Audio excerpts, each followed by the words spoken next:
Si vous attendez d'avoir de l'argent pour vous sentir accompli, vous avez déjà perdu la partie. J'ai découvert une loi silencieuse qui gouverne la vie des hommes. Une loi qu'aucune école n'enseigne, mais qui décide, qui réalise ses rêves et qui les voit s'éteindre peu à peu. Ce n'est pas le plus brillant qui triomphe, ni le plus acharné au travail, c'est celui qui, avant tous les autres, croit qu'il a déjà gagné. Suivez-vous toutes les bonnes pratiques, vous vous levez tôt, vous étudiez, vous récitez vos affirmations, vous travaillez avec discipline, et pourtant, quelque chose échappe encore. Et si je vous disais que l'obstacle ne vient pas de ce que vous faites, mais de ce que vous supposez être, car votre monde extérieur ne répond pas à vos efforts, il répond à votre identité. Dans ce message, vous allez découvrir comment Napoléon Hill a appris aux hommes à vivre comme s'ils avaient déjà remporté la victoire avant même qu'elle n'advienne. Bienvenue dans le code Napoléon Hill. Si vous avez déjà senti que vous étiez destiné à plus, mais que le monde semble ne pas le remarquer, ce message est pour vous. Ici, nous ne sommes pas là pour vous divertir, mais pour vous rappeler qui vous êtes et vous révéler les lois invisibles qui régissent le succès, la richesse et l'épanouissement personnel. Alors prenez une profonde inspiration, car ce que vous allez entendre peut changer votre façon de voir l'argent, votre esprit et votre destin. J'ai côtoyé des hommes brillants, pleins de talent, de force, d'éducation, d'idées, mais je les ai vus échouer. Pourquoi? Parce qu'ils pensaient comme des pauvres, même en vivant comme des professionnels. Parce qu'ils se sentaient incertains, même entourés d'opportunités, parce qu'ils attendaient des preuves avant de se permettre de croire. Laissez-moi vous dire ceci avec une clarté absolue. Aucun homme ne devient grand après avoir réussi. Il devient grand lorsqu'il se convainc qu'il l'est déjà. Napoléon Hill l'a enseigné avec précision, tout ce que l'esprit humain peut concevoir et croire, il peut l'accomplir. Mais beaucoup oublient ce second mot, croire. Il ne suffit pas de rêver ni de visualiser. Si vous ne croyez pas profondément en ce que vous êtes déjà, votre esprit ne bougera pas un seul pavé en votre faveur. Vous êtes-vous déjà demandé pourquoi, malgré des affirmations répétées quotidiennement, vous ne changez pas? C'est parce que vous les dites depuis la mauvaise identité. Dire « je suis abondant » ne suffit pas. Vous devez vous sentir abondant. Tout ce que vous voyez dans votre vie, votre compte bancaire, vos relations, vos opportunités, n'est pas une cause, mais une conséquence. C'est l'écho de votre autoconcept, le reflet de ce que vous assumez, en silence, mérité. En interrogeant plus de 500 millionnaires, Hill a découvert un schéma invisible. La richesse ne les rendait pas confiants en leur succès. Leur sentiment de succès les menait à la richesse. La plupart des gens font l'inverse. Ils attendent de gagner de l'argent pour se sentir en sécurité, d'avoir une relation pour se sentir aimé, ou qu'on leur donne la permission de se sentir précieux. Mais cela ne fonctionne pas ainsi, car le monde extérieur arrive toujours après l'état intérieur. Vous voulez changer votre monde, ne commencez pas par votre compte bancaire, commencez par celui que vous êtes lorsque vous le regardez. Une vérité souvent ignorée par ceux qui cherchent le succès est celle-ci. Vous devez agir comme si vous étiez déjà la personne que vous aspirez à devenir. Pas demain, pas quand les choses iront mieux, mais maintenant. Napoléon Hill n'enseignait pas à attendre les résultats, il enseignait à les incarner avant qu'ils n'apparaissent. Ce n'est pas de l'arrogance, c'est une cause.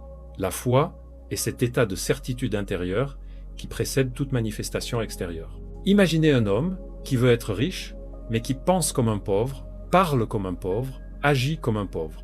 Que croyez-vous que l'univers comprenne? Que cet homme a déjà décidé qui il est, et tout dans son environnement s'ajustera pour confirmer cette identité. La vie ne vous donne pas ce que vous désirez, elle vous donne ce que vous assumez être. Lorsque Hill parlait de pensée définie, il ne s'agissait pas seulement d'avoir un objectif clair, mais de vivre avec une conscience définie, de se mouvoir avec l'énergie de celui qui a déjà atteint ce qu'il cherche. Soyons directs, si vous attendez d'avoir pour être, vous resterez piégé, toujours un pas en arrière, avec le sentiment qu'il vous manque quelque chose. Mais si aujourd'hui, vous choisissez d'être, alors l'avoir suivra comme une conséquence. C'est ce que Hill appelait le pouvoir de l'autosuggestion. Il ne s'agit pas de répéter des phrases vides, mais d'inculquer une nouvelle idée de vous-même jusqu'à ce que votre corps, votre langage, votre voix et votre esprit parlent ce nouveau langage. Le véritable changement ne commence pas par l'action, mais par l'assomption. Agir comme si vous étiez déjà n'est pas vous mentir, c'est vous révéler, c'est vous rappeler la version de vous qui existe déjà, celle qui n'attend pas les résultats pour se sentir en sécurité, mais qui se sent déjà choisie. C'est ainsi que les grands hommes interrogés par Hill agissaient. Henry Ford se comportait comme un leader avant d'être reconnu. Andrew Carnegie parlait comme un magnat avant d'avoir un sou. Thomas Edison croyait en son invention avant d'avoir la moindre preuve. Êtes-vous prêt à agir depuis la fin avant de voir le chemin? Ou continuerez-vous à attendre que la vie vous donne la permission de croire? Si votre état intérieur ne change pas, votre monde extérieur ne le pourra jamais. Vous pouvez travailler dur, étudier toutes les techniques, vous entourer de gens à succès, mais si, au fond de vous, vous vous sentez petit, incertain ou indigne, c'est ce que la vie vous renverra. Il l'a dit clairement, la mine subconsciente ne distingue pas entre ce qui est réel et ce qui est imaginé. Elle accepte comme vérité ce que vous ressentez comme vrai. En d'autres termes, la réalité ne commence pas à l'extérieur, elle commence en vous. La plupart des gens vivent en mode réactif. Ils observent ce qui est et laissent leurs émotions se former à partir de là. Si le compte bancaire est vide, ils se sentent pauvres. S'il n'y a pas de message, ils se sentent oubliés. S'il n'y a pas de résultat, ils se sentent ratés. Mais ce n'est pas de la création, c'est de la répétition. Savez-vous ce que font ceux qui transforment leur vie? Ils décident d'abord comment ils vont se sentir, puis ils laissent le monde suivre. Leur état intérieur n'est pas une réaction, c'est une déclaration. Et vous pouvez faire de même, vous pouvez dire « Aujourd'hui je me sens abondant », non pas parce que je le vois sur mon compte, mais parce que je l'ai semé dans mon esprit. Hill appelait cela l'autosuggestion émotionnelle. Il ne suffit pas de le dire, il faut le ressentir. Le subconscient est comme la terre. Peu importe la graine que vous plantez, elle la reçoit, la cultive et la produit. Alors que semez-vous aujourd'hui en vous? La peur, le doute, la pénurie ou une image claire de qui vous êtes déjà, même si personne d'autre ne le voit? Lorsque vous assumez cette image, lorsque vous la respirez, la parlez, la défendez, la vie est obligée de s'aligner. Car l'univers ne répond pas à ce que vous demandez, mais à votre fréquence. Et votre fréquence n'est pas votre voix, c'est votre état. Beaucoup parlent d'abondance tout en vibrant dans la pénurie. Beaucoup demandent la confiance tout en agissant dans la peur. Beaucoup disent « je peux », mais au fond d'eux, ils sentent qu'ils ne méritent pas. Et c'est ce que leur monde leur confirme, non pas par punition, mais par reflet. Il a découvert que les millionnaires ne devenaient pas riches pour ensuite se sentir en sécurité. Ils se sentaient en sécurité et devenaient riches. La vraie question n'est pas « que veux-je accomplir ?», mais depuis quel état veux-je vivre? Car lorsque vous décidez de votre état, vous commencez à changer votre destin. Maintenant, vous savez que votre monde ne changera pas tant que vous n'aurez pas changé votre état. Mais comment assumer une nouvelle identité? Napoléon Hill a consacré des décennies à répondre à cette question et a découvert une vérité profonde. Vous devenez ce que vous pensez répétitivement. Ce que vous maintenez dans votre esprit avec émotion, c'est ce que vous attirez.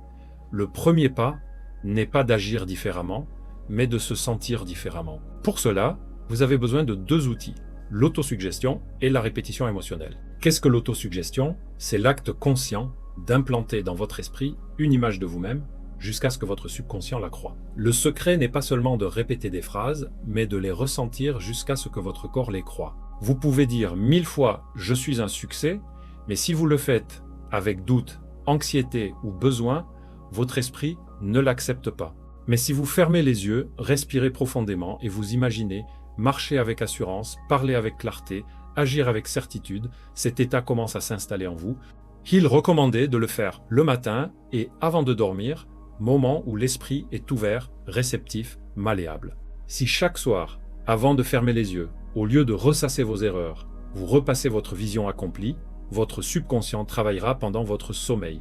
Vous vous réveillerez différent, vous bougerez différemment et le monde commencera à vous répondre différemment. La seconde outil est la répétition émotionnelle. Il ne suffit pas de le faire une fois, ni seulement quand vous vous sentez bien. Vous devez le faire même quand vous doutez, même quand rien ne semble changer, car cette persévérance forge votre nouveau moi. Vous créez une nouvelle identité, non pas à l'extérieur, mais à l'intérieur. Et tout ce qui est extérieur suivra inévitablement cette nouvelle image. Alors, demandez-vous, qui décide-je d'être à partir d'aujourd'hui? Quelles émotions vais-je cultiver, même avant de voir des résultats? Car cette décision, répétée avec intention et sentiment, transforme une possibilité en réalité. Il existe une erreur silencieuse que des millions de personnes commettent chaque jour, une erreur qui semble inoffensive mais sabote leurs rêves en secret. Elles attendent de voir des résultats avant de croire. Elles attendent de l'argent à la banque pour se sentir prospères, le succès pour se sentir en sécurité, ou que quelqu'un les choisisse pour se sentir précieux. Mais soyons clairs, cette attente est un piège. Napoléon Hill était catégorique, croire en soi est le point de départ de toute richesse. Il n'a pas dit voir pour croire, mais croire avant de voir. Si vous vivez en attendant des preuves, votre esprit déclare que vous ne l'avez pas encore. Cette déclaration, même silencieuse, est un ordre pour votre subconscient qui l'obéit et maintient ce que vous désirez à distance. C'est comme dire à l'univers « donne-moi d'abord, et ensuite je te promets de faire confiance. Mais la création fonctionne à l'inverse. Vous faites confiance d'abord, et l'univers répond. Décidez de votre état émotionnel maintenant sans preuve. Alors, les preuves arriveront. Comme le disait Hill, votre foi est la fondation sur laquelle se construit votre réalité. Si votre foi est liée aux apparences, vous ne grandirez jamais au-delà de ce que vous voyez. Le monde ne change pas parce que vous le désirez, mais parce que vous décidez de vous sentir différemment, même quand rien ne semble différent. C'est là le véritable pouvoir. Ne pas avoir besoin que le miroir sourie pour commencer à lui sourire. Car lorsque vous changez votre intérieur, le reflet, tôt ou tard, s'ajuste. C'est l'erreur majeure des gens bons, disciplinés, avec de grands rêves. Ils veulent des résultats visibles avant d'adopter une identité invisible. Mais l'identité vient toujours en premier. Alors, je vous pose la question avec une totale honnêteté. Êtes-vous prêt à vivre comme si vous l'aviez déjà, même si personne d'autre ne le voit encore? Ou continuerez-vous à attendre que le monde confirme quelque chose que vous n'avez pas encore décidé de croire? Une supposition, même fausse, si on y persiste, devient un fait. C'est ce qu'enseignait Napoléon Hill, et c'est ainsi que les grands hommes ont transformé leur destin par une simple décision: ne pas reculer. Tous, à un moment, font face à la même épreuve. La réalité n'a pas encore changé, et l'esprit commence à douter. Hill appelait cela la épreuve silencieuse. Ça n'est pas une lutte contre le monde, mais contre vos anciennes assumptions. Vous avez décidé de vous sentir abondant, de bouger comme quelqu'un qui a déjà triomphé. Mais le compte bancaire reste le même, les circonstances ne répondent pas encore, et beaucoup abandonnent à ce moment disant « ça ne marche pas ». Ils reviennent à leur ancienne identité juste au moment où la nouvelle était sur le point de se matérialiser. Mais savez-vous ce que font ceux qui transforment réellement leur vie? Ils persistent. Ils persistent dans leur vision, dans leur émotion, dans leur état, même si le monde semble dire le contraire. Il disait « la foi n'est pas quelque chose que l'on possède, c'est quelque chose que l'on maintient ». C'est la décision consciente de rester fidèle à l'invisible, même lorsque le visible semble hurler le contraire. Imaginez un sculpteur face à un bloc de pierre. Chaque coup est petit, chaque trait à peine visible. Au début, on dirait que rien ne se passe, mais avec patience, persévérance et foi, la forme émerge. C'est ainsi que fonctionne votre esprit. Chaque jour où vous persistez dans votre nouvelle identité, chaque fois que vous choisissez votre vision plutôt que vos circonstances, vous sculptez un nouveau vous. N'attendez pas que le monde vous applaudisse au début. N'attendez pas de preuves immédiates, car ce n'est pas de la magie, c'est une loi. Et toute loi a besoin de temps pour agir. Ce qui compte, ce n'est pas d'avoir des doutes, mais de ne pas laisser ces doutes définir votre identité. Vous pouvez ressentir de la peur, de la résistance, mais ne leur donnez pas votre identité. Revenez encore et encore à l'état du désir accompli. Plus vous persistez, plus cette version de vous devient réelle, non par intensité, mais par constance. Et un jour, sans préavis, le monde reflètera ce que vous avez semé depuis longtemps. Alors vous comprendrez que la véritable foi ne crie pas, elle murmure, et celui qui persiste dans ce murmure finit par entendre l'écho de ses rêves réalisés. Observez votre monde. Regardez autour de vous, votre situation financière, vos relations, vos opportunités, vos obstacles. Tout ce que vous voyez n'est pas une cause, c'est un reflet. Napoléon Hill était catégorique, le monde dans lequel vous vivez est un miroir de votre état de conscience. Ce que vous vivez aujourd'hui n'est pas le résultat de ce que vous avez fait hier, mais de ce que vous avez pensé, cru et ressenti comme vrai. La plupart des gens essaient de changer leur réalité de l'extérieur.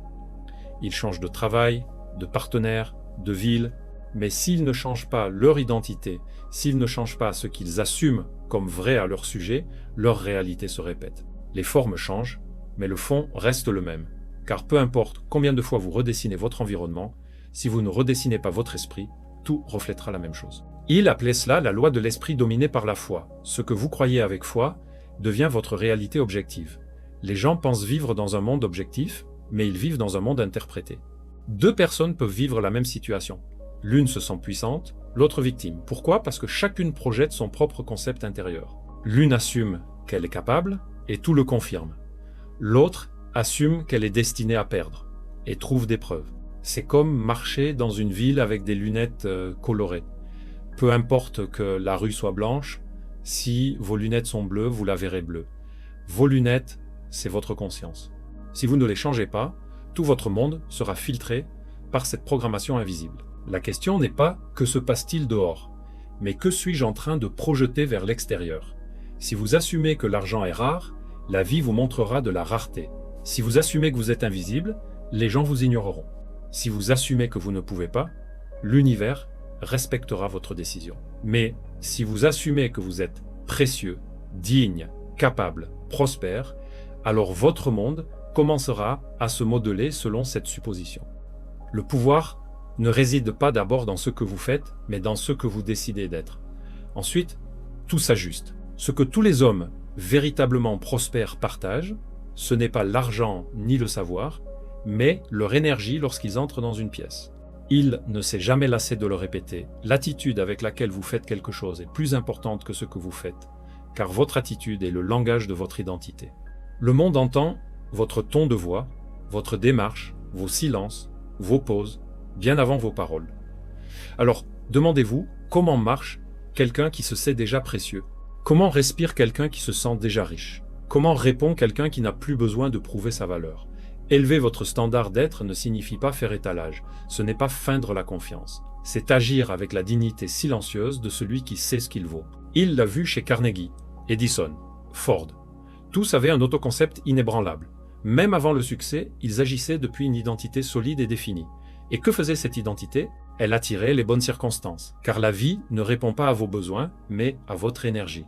La plupart vivent dans la peur de perdre. Ils parlent avec doute, marchent précipitamment, se font petits en présence d'autrui, mais ceux qui se sentent déjà abondants marchent avec calme, parlent avec intention, dégagent une présence. Ils ne courent après rien, ils laissent tout venir à eux. Élever votre standard d'être, c'est vous demander chaque jour comment se comporte le moi qui a déjà atteint ce que je désire. Et vivre depuis cette énergie, non comme une performance, mais comme une affirmation silencieuse. Il disait, le subconscient interprète vos actions comme des instructions. Quand vous parlez avec clarté, décidez avec fermeté, agissez avec intention, votre esprit et votre environnement supposent que c'est votre norme, et quand cela devient votre nouvelle norme, votre monde se transforme pour s'y conformer. Tout grand changement commence par une nouvelle histoire, mais pas celle que vous racontez aux autres, celle que vous répétez en silence quand personne ne vous entend. Napoléon Hill a découvert que le dialogue intérieur est l'architecte silencieux de la réalité. Vous êtes le résultat de vos pensées dominantes, pas celles que vous pensez une fois, mais celles que vous répétez tous les jours. C'est pourquoi le plus puissant des habitudes est de réécrire votre scénario intérieur. Comment faire? Il recommandait un moment sacré, la révision nocturne. Avant de vous coucher, ne vous endormez pas avec le poids de l'échec, du doute ou de la peur. Ne laissez pas votre esprit reposer dans le chaos. Au lieu de cela, fermez les yeux et demandez-vous, qui ai-je été aujourd'hui? Me suis-je comporté comme le moi que je veux être? Où puis-je améliorer mon standard d'être demain? Puis, imaginez la journée telle que vous auriez aimé la vivre. Repassez-la mentalement, mais depuis le succès. Parlez avec clarté, décidez avec fermeté, bougez avec certitude, revivez cette journée idéale et laissez cette image être la dernière à entrer dans votre subconscient. Pourquoi? Parce que, pendant que vous dormez, votre esprit ne se repose pas.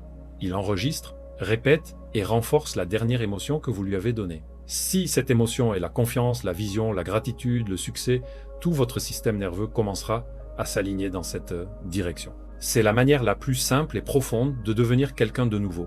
Pas besoin d'affirmations compliquées, ni de grands rituels. Il suffit de répéter l'émotion de votre nouvelle identité jusqu'à ce que votre corps la reconnaisse comme son foyer. Car, au final, vous n'attirez pas ce que vous désirez, vous attirez ce que vous êtes prêt à ressentir comme vrai. Réécrivez votre scénario chaque nuit, non comme un acte de déni, mais comme un acte de création. Car si vous ne réécrivez pas votre esprit, le monde le fera pour vous. Et croyez-moi, l'histoire que le monde veut vous donner ne ressemble en rien au destin que vous méritez. Si quelque chose en vous s'est éveillé avec ce message, si une partie de vous s'est rappelé que vous étiez créé pour quelque chose de plus grand, ne l'ignorez pas. Répondez-y. Car maintenant, vous savez, vous n'attendez pas les résultats, vous incarnez la cause. Votre identité est la graine, votre émotion est l'eau, et la persévérance est la lumière qui rend l'invisible visible. Napoléon Hill l'a dit clairement. Rien ne peut arrêter un homme convaincu de qui il est. Alors, en quittant ce message, marchez comme si vous aviez déjà gagné. Parlez comme si c'était déjà fait. Décidez comme si la vie conspirait déjà en votre faveur. Car il ne s'agit pas de faire semblant, mais de vous souvenir. Souvenez-vous de qui vous êtes déjà dans l'invisible et vivez depuis cet endroit sans demander la permission. Si ce message a résonné en vous, abonnez-vous à ce canal, mais pas pour nous. Faites-le parce que ici, nous rappelons votre pouvoir, parce que ici, nous sommes là pour vous aider à devenir la version de vous qui n'attend plus, qui est déjà. Et avant de partir, n'oubliez pas d'appliquer ceci, car savoir ne change pas votre vie, l'utiliser oui.